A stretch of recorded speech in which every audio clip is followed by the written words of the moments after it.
Hey, welcome to another episode of Education where I plan to, sort of highlight some of the aspects of the science behind eating disorders. In this video, I plan on talking a bit about vitamin B1 or thiamine. The reason behind this is some of you were intrigued by the Wernicke-Korsakoff syndrome I mentioned in the previous video about the refeeding syndrome. And it's a very interesting part of the refeeding syndrome, and it's something that clinicians are actually terrified of happening to their patients.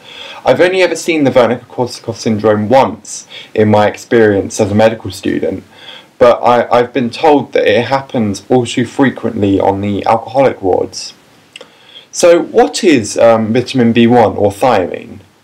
Well, thiamine is a cofactor in an enzyme which is a protein called pyruvate dehydrogenase, or PDH for short. So PDH, it's a protein that is able to bind to a molecule called pyruvate, and it catalyzes the conversion of this pyruvate molecule into another molecule called acetyl-CoA.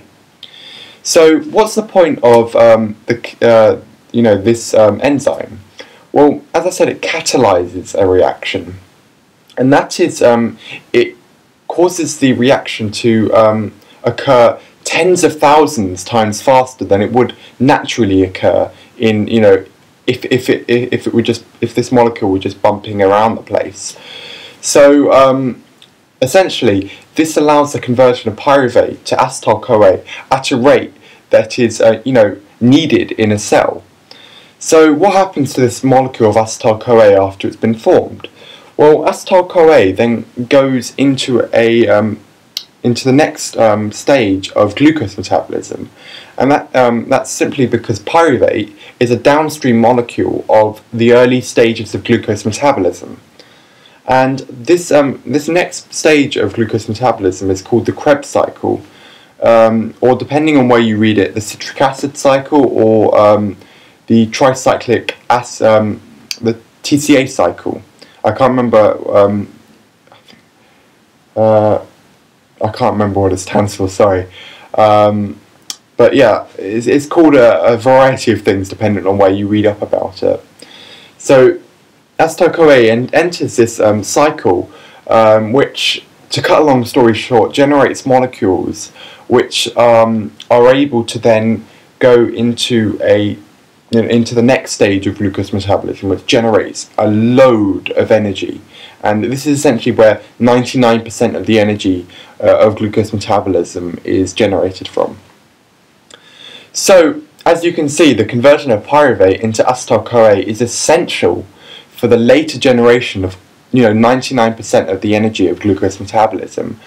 And that is why thiamine is so important. In all of the tissues of your cell, of your body. So where can you get thiamine from?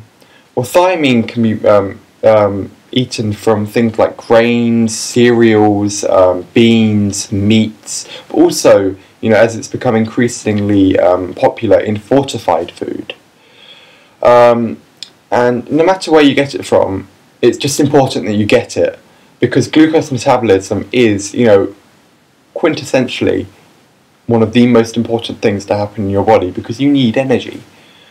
And the actual store of thiamine is very low in your body, and that's because it's being used all of the time, and therefore symptoms of deficiency can develop quite quickly. So who's at risk of deficiency? Well, firstly, those who are malnourished, so people in third world countries, people with eating disorders, obviously, people with prolonged hyperemesis, that is, vomiting all of the time.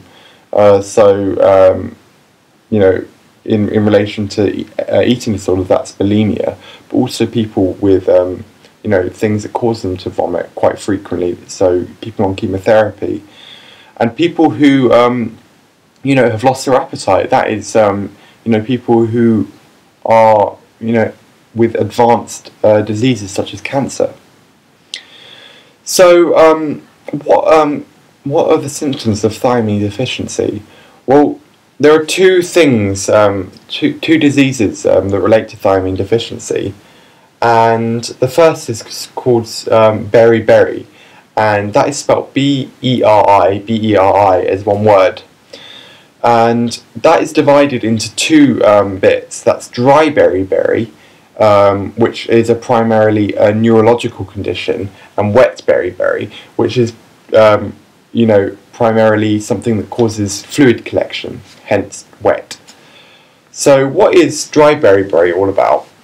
Well, in the early stages of dry beriberi, the primary issues are in the nerves of your legs, and it causes something called a polyneuropathy, whereby essentially you get muscle weakness in your legs, but also they feel very stiff, quite heavy as well, and you get the associated loss of sensation, or pins and needles, and this can be quite painful.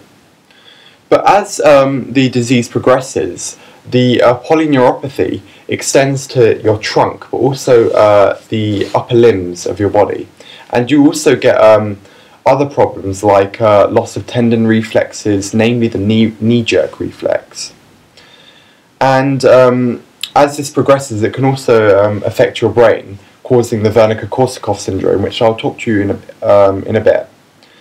The second thing, wet beriberi, as I said, it's primarily associated with fluid collection or edema. In the early stages of this, you get fluid collection in your legs, causing ankle edema, which is similar to that that you get with right-sided heart failure. And the reason for this is actually quite interesting. With thiamine deficiency, you can't convert pyruvate into acetyl-CoA, and this causes an accumulation of pyruvate, which is a factor that causes peripheral vasodilatation. That is, an increase in the diameter of your blood vessels in the periphery, and this causes fluid collection due to a change in the forces within the blood vessels.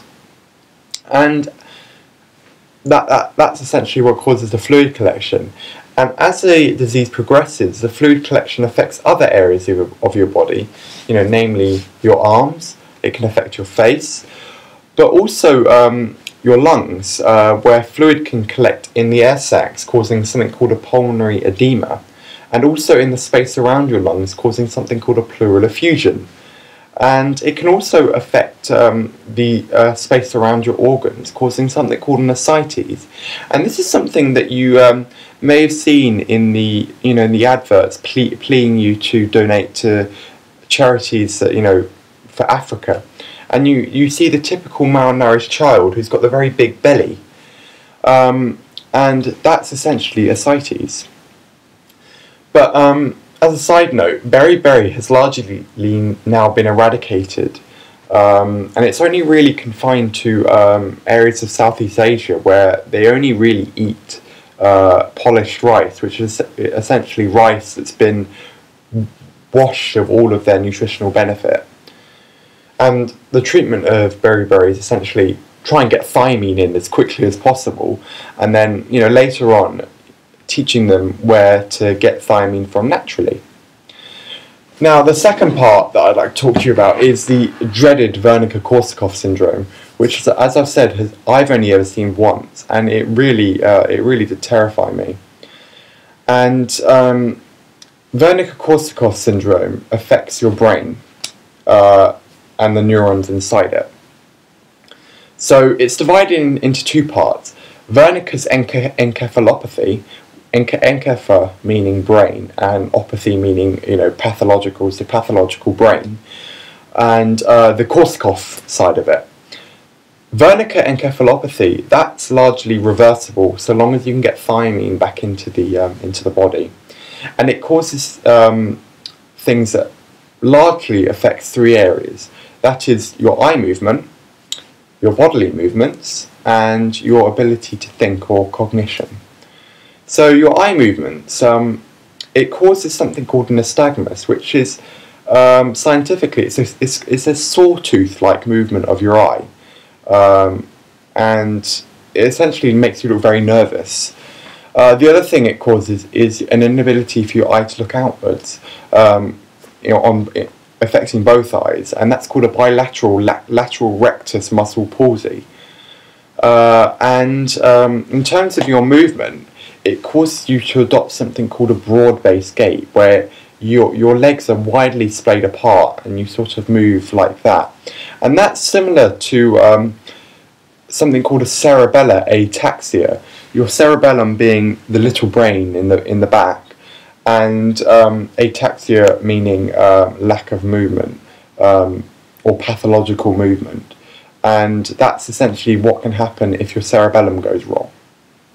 And in terms of your cognition, it's frequently described as a clouding of your ability to think, and you become very slow-witted, and you can ultimately go into a coma. But as I've said, this is largely reversible so long as you can get thiamine back into the system. What is irreversible is the Korsakoff side of it, where essentially your brainstem stops working. And along with all of the things that I've talked to you about on the Wernicke encephalopathy side of it, you also get the Korsakoff problems, where you get a profound anterograde amnesia, whereby you can't form new memories. And to fill in the gaps, you get something called a confabulation, which is a fancy word of saying that your brain makes false memories, essentially. And as I've said, I've seen this once as a medical student, and I saw this guy who was unfortunately a guy with an eating disorder, who'd he developed the Korsakoff syndrome because he'd been deficient for so long.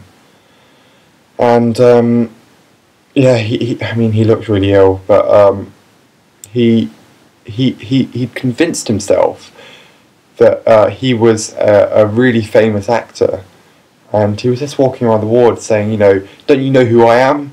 I've been in all of these movies, and it was a really sad thing to see. But for him, he really did think that he was this big shot, because he'd made all of these memories associated with it. So yeah, that's vitamin B1. If you've got any questions, please leave it in the comment section below. But for now, thanks for watching, and I hope to see you soon.